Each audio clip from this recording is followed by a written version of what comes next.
This is Julius. You've got the Rolling Green Podcast. This is the news for the week ending June 13, 2025. In this week's headlines, Trump emissions undo, rare earth effects, registration increases, and a caddy that isn't ick. Let's get into the stories. Trump emissions undo. In a signing ceremony at the White House on Thursday, President Trump officially signed 3 resolutions. One blocking California's authority to ban the sale of light-duty gas-powered vehicles by 2035, preventing California from phasing out the sale of medium and heavy-duty diesel vehicles, and overturning California's rules on reducing tailpipe emissions from trucks. Before the ceremony ended, California Attorney General Rob Bonta held a press conference announcing a challenge to the resolutions in court. 17 other states, which account for approximately 30% of the U.S. auto market, had adopted California's rules. GM changes lanes. In 2023, GM CEO Mary Barra said the automaker plans to move to all-electric sales by 2035. On Tuesday, that changed when General Motors announced a $4 billion investment to increase production of gas-powered light and medium-duty trucks and SUVs, including the Chevrolet Blazer and Equinox currently built in Mexico. A 2023 plan to build electric trucks at GM's Orion Assembly Plant in Orion Township, Michigan by 2027 will now see the gas-powered full-size SUVs and light-duty pickups being built there. GM still plans to start production on the 27 Chevrolet Bolt EV by the end of this year, but it will do so while adding the production of the gas-powered Chevrolet Equinox to the Fairfax assembly line. At its Spring Hill, Tennessee plant, General Motors will add the gas-powered Chevrolet Blazer, where it is building the Cadillac Lyriq and the Vistique electric vehicles, and the gas-powered XT5. Feed the people. If you live in California, expect to pay more to the dealer to process the paperwork. In a departure from a bipartisan agreement to lower the costs for Californians, the Senate here has instead voted to increase the fee dealers can charge for document processing.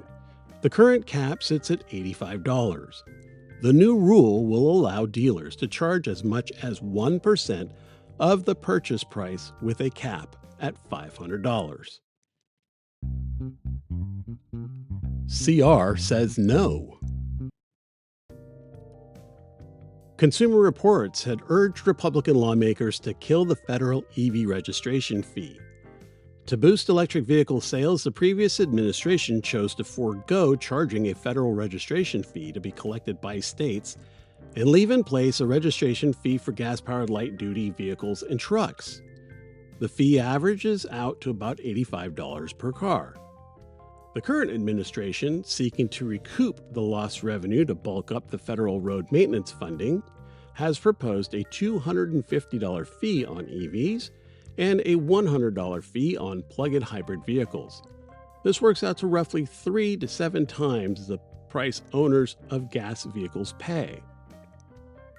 According to reporting by Reuters, Chris Harto, senior policy analyst at Consumer Reports, said the EV fees were, I quote, punitive taxes designed to confiscate fuel savings from consumers who just want to save money for their families, end quote. The bill was passed by the Senate as written on Thursday, signed by the president. Minnesota twins EV fee. According to the Minnesota House of Representatives website, funding to maintain Minnesota's public roads is generated by 3 sources: a motor fuels tax of 3.8 cents per gallon on both gasoline and diesel, motor vehicle sales taxes, and motor vehicle registration taxes.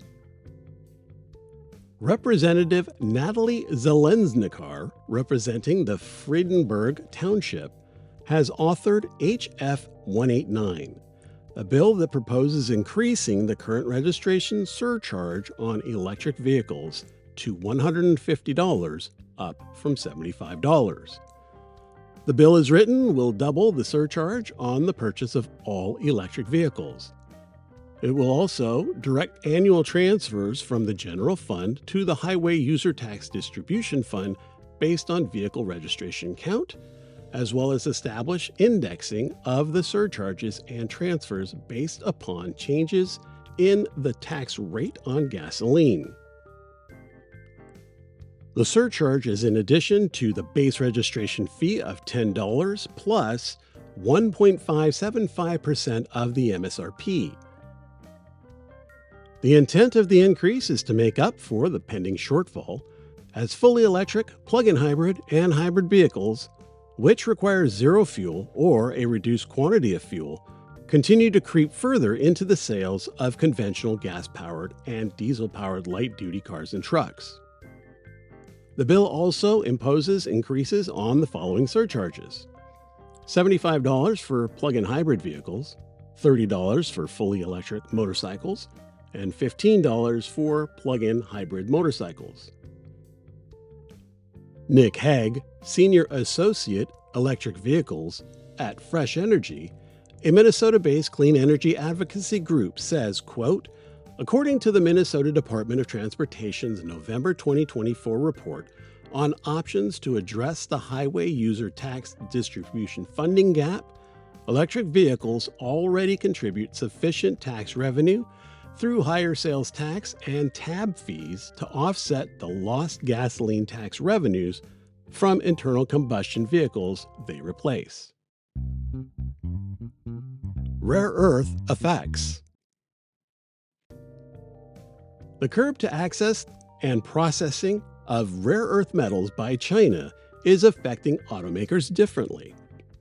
Some, like Ford, have been caught flat-footed and are finding it difficult to maintain supplies. The issue has forced Ford to pause production at one of its factories. One automaker is doing better, but only slightly. Stellantis Europe COO Jean-Philippe Imparato has told Automotive News, quote, we're all fine for June.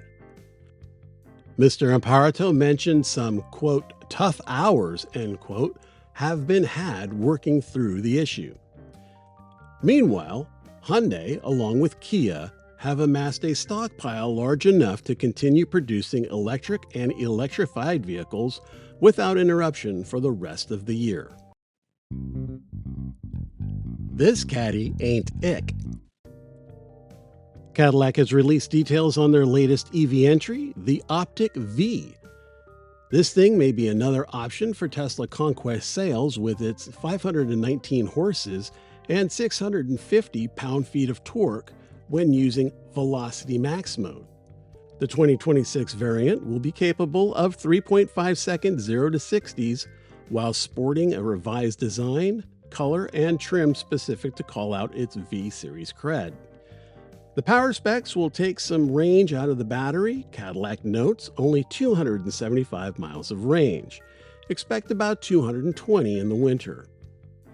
Will it arrive with an AX port, you ask? Of course it will. Pricing has been set at $67,300. Tesla upcharges. Tesla has updated its website with revised specs and pricing for the Model S and Model X.